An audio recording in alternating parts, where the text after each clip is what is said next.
Tel Aviv আর Washington যখন ইরানের শীর্ষ নেতাদের উপর গুপ্ত হত্যা বা সামরিক স্থাপনায় বোমাবর্ষণকে বিজয় হিসেবে উদযাপন করছে, ঠিক তখনই দীর্ঘমেয়াদী রণক্ষেত্রে তারা আসলে এক গভীরতর পরাজয়ের বীজ বপন করছে।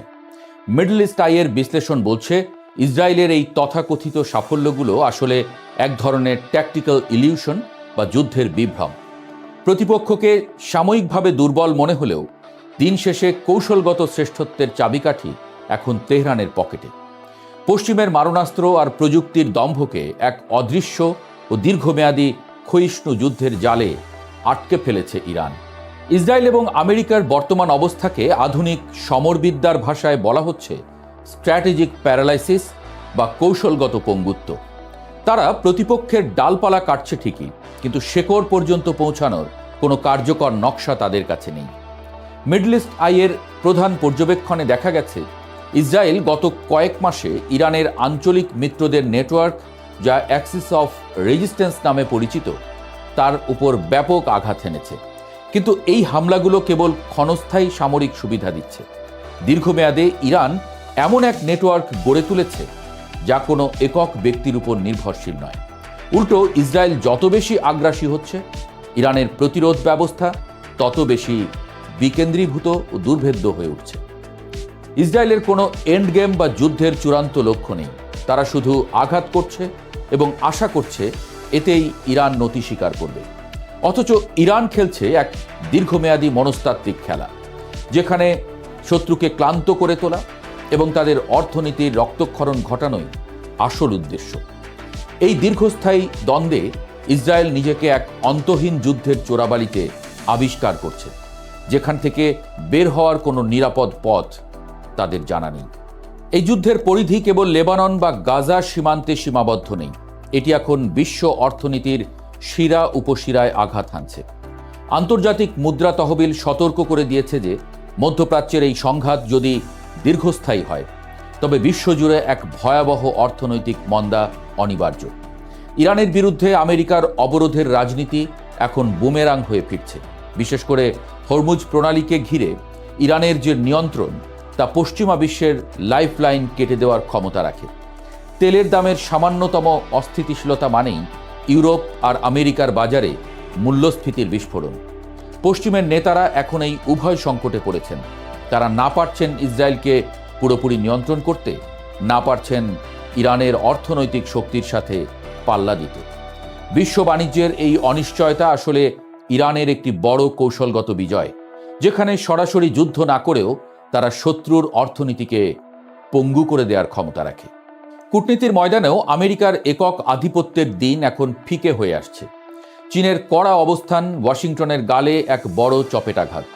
বেইজিং ইরানের তেল খাতের উপর মার্কিন নিষেধাজ্ঞাগুলোকে বিপজ্জনক এবং দায়িত্ব জ্ঞানহীন হিসেবে বর্ণনা করেছে। চীন শুধু বিবৃতি দিয়েই ক্ষান্ত নয়, তারা ইরানের সাথে দীর্ঘমেয়াদী কৌশলগত অংশীদারিত্বে আবদ্ধ হচ্ছে।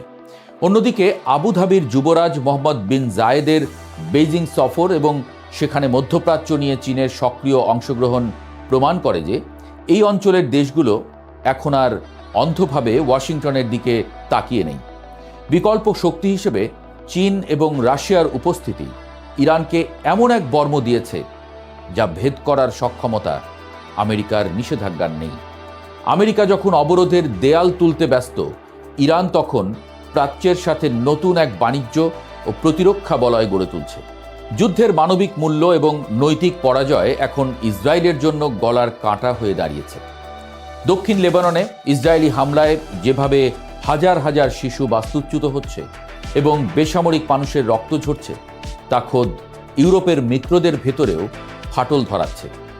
ইউরোপীয় কাউন্সিল স্পষ্ট ভাষায় ইরানের বেসামরিক স্থাপনায় হামলার নিন্দা জানিয়েছে এবং একে আন্তর্জাতিক আইনের লঙ্ঘন বলে আখ্যা দিয়েছে।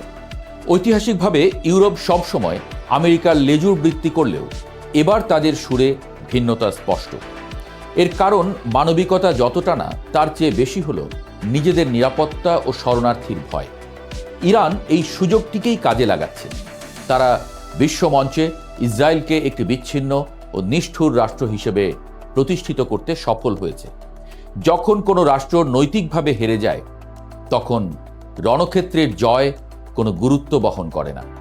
ইসরায়েল ঠিক সেই পরিস্থিতির দিকেই এগুচ্ছে। সবচেয়ে নাটকীয় মোড় আসছে পারমাণবিক কর্মসূচিকে কেন্দ্র করে। সামরিক শক্তিতে ইরানকে বশে আনতে না পেরে পশ্চিম এখন সাইবার যুদ্ধ এবং ডিপ স্টেজ অপারেশন বা গোপন নাশকতার দিকে ঝুঁকছে।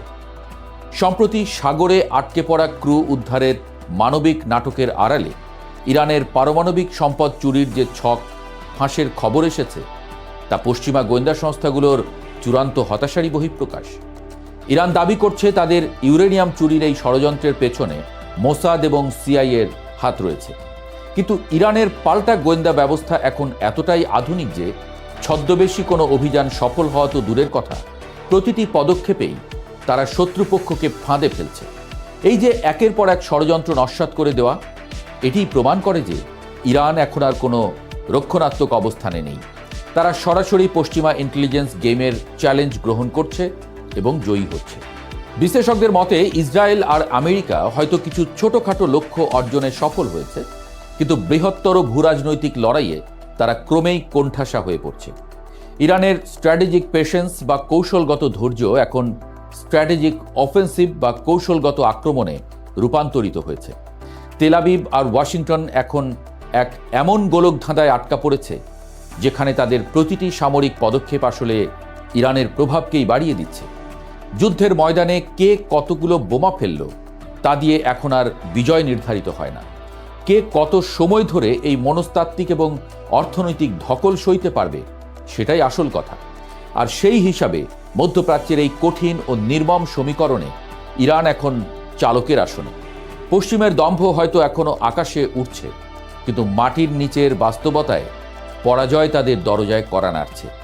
হুমকি ধামকি দিয়ে ইরানকে দমিয়ে রাখার পুরনো ফর্মুলা এখন ইতিহাসের আবর্জনায় পরিণত হয়েছে।